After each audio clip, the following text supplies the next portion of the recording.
পাকিস্তান সংসদ সম্প্রতি একটি বিতর্কিত সংবিধান সংশোধনী পাশ করেছে, যা দেশের বিচার বিভাগ ও সামরিক কমান্ড কাঠামোতে আমূল পরিবর্তন আনতে যাচ্ছে। দেশটি পার্লামেন্টের নিম্নকক্ষ জাতীয় পরিষদে 12 নভেম্বর এবং উচ্চকক্ষ সিনেটে 13 নভেম্বর 2/3 ভোটে অনুমোদন পাওয়া সংশোধনী বিলটি 27তম সংবিধান সংশোধনীর নামে পরিচিত। এই সংশোধনী পাশ হওয়ার কয়েক ঘণ্টার মধ্যেই সুপ্রিম কোর্টের 2 সিনিয়র বিচারপতি জাস্টিস মনসুর আলী শাহ এবং জাস্টিস আতহার মিন্নাল্লাহ পদত্যাগ করে প্রতিবাদ জানিয়েছেন। আইনজীবী, বিচারক, মানবাধিকার সংগঠন, বিরোধী দল এবং আন্তর্জাতিক বিভিন্ন সংস্থাও একে বিচার বিভাগের স্বাধীনতার উপর সরাসরি হামলা এবং গণতন্ত্রের কফিনের শেষ পেরেক বলে অভিহিত করেছেন। এই সংশোধনীর মূলত দুইটি দিক ছিল: 1. সুপ্রিম কোর্টের ক্ষমতা সীমিত করা ও বিচার বিভাগে আইন ও শাসন বিভাগের উপর কর্তৃত্ব প্রতিষ্ঠা করা, এবং 2. বর্তমান সেনাপ্রধানকে দায়মুক্ত দেওয়া ও ক্ষমতাবান করা। শাহবাজ শরীফের সরকার 26তম সংশোধনীর মাত্র কয়েক মাস পরেই এই 27তম সংশোধনী নিয়ে এসেছে। 26তম সংশোধনীতে সুপ্রিম কোর্টের প্রধান বিচারপতি নিয়োগের ক্ষমতা সংসদকে দেওয়া হয়েছিল, যা বিচার বিভাগের স্বাধীনতার উপর প্রথম আঘাত ছিল। এর পরপরই 27তম সংশোধনী এনে সুপ্রিম কোর্টের ক্ষমতা কেড়ে নিয়ে নতুন একটি court, federal constitutional court FCC তৈরি করা হবে, যা নিয়ন্ত্রণ থাকবে মূলত সরকারের হাতে।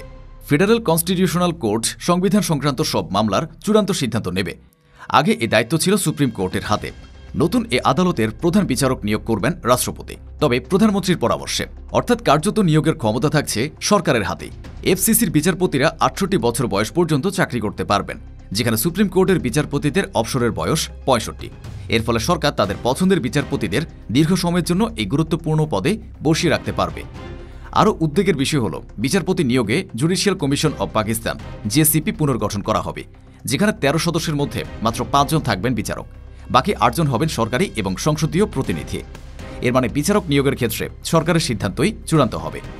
এছাড়া নতুন আইনে হাইকোর্টের বিচারপতিদের এক প্রদেশ থেকে অন্য প্রদেশে বদলি করা যাবে তাদের সম্মতি ছাড়াই। যদি কোনো বিচারক বদলি অস্বীকার করেন, তাহলে তাকে সুপ্রিম জুডিশিয়াল কাউন্সিলের সামনে কারণ দর্শাতে হবে, এবং কারণ অগ্রহণযোগ্য মনে হলে তাকে বাধ্যতামূলক অবসরে পাঠানো যাবে। সংশোধনীর আরেকটি ভয়াবহ দিক হল, সামরিক বাহিনীর প্রধান এবং রাষ্ট্রপতিকে আজীবন ক্ষমতা প্রদান করা হয়েছে। সংবিধানের 248 নম্বর ধারা সংশোধন করে বলা হয়েছে যে 5 তারকা র্যাঙ্কিংয়ের সামরিক কর্মকর্তা, যেমন ফিল্ড মার্শাল আসিম মুনির, কোনো ফৌজদারি অভিযোগের সম্মুখীন হবেন না। তারা আজীবন তাদের ইউনিফর্ম, র্যাঙ্ক এবং সুবিধা ভোগ করতে পারবেন। একই সঙ্গে সংবিধানের 243 নম্বর ধারা সংশোধন করে সেনা ও নৌ ও বিমান বাহিনীকে একীভূত কমান্ডের অধীনে আনা হয়েছে এবং একজন চিফ অব ডিফেন্স ফোর্সেস পদ সৃষ্টি করা হয়েছে, যা পেয়েছেন ফিল্ড মার্শাল আসিম মুনির। সংসদের 2/3 ভোট ছাড়া তাকে সরানো যাবে না, যেখানে একজন নির্বাচিত সরকারকে সাধারণ সংখ্যাগরিষ্ঠ ভোটেই ক্ষমতাচ্যুত করা যায়। আন্তর্জাতিক কমিশন অব জুরিস্ট এই সংশোধনীকে বিচার বিভাগের স্বাধীনতা এবং আইনের শাসনের উপর সুস্পষ্ট আক্রমণ বলে নিন্দা জানিয়েছে। ইউরোপীয় ইউনিয়ন এবং আন্তর্জাতিক মানবাধিকার সংস্থাগুলো পাকিস্তান সরকারকে সতর্ক করেছে যে এই ধরনের পদক্ষেপ গণতান্ত্রিক মূল্যবোধের পরিপন্থী এবং পাকিস্তানের আন্তর্জাতিক খ্যাতি ক্ষুণ্ণ করবে। পাকিস্তান বার কাউন্সিল ও আইনজীবীদের সংগঠন এই সংশোধনীর বিরুদ্ধে দেশব্যাপী আন্দোলন করেছে, বিক্ষোভ করেছে বিরোধী দলগুলো। বিশ্লেষকরা বলছেন, এই সংশোধনীর মাধ্যমে পাকিস্তান এমন এক পথে হাঁটছে যেখানে একদিকে বিচার বিভাগ আর স্বাধীনভাবে কাজ করতে পারবে না। উল্লেখ্য, বাংলাদেশেও হাসিনা ফ্যাসিবাদ প্রতিষ্ঠায় বিচার বিভাগের স্বাধীনতাকে অনেকটা এভাবেই ক্ষুণ্ণ করেছিল। বিচারপতি নিয়োগের ক্ষমতা সংসদের হাতে নিয়েছিল।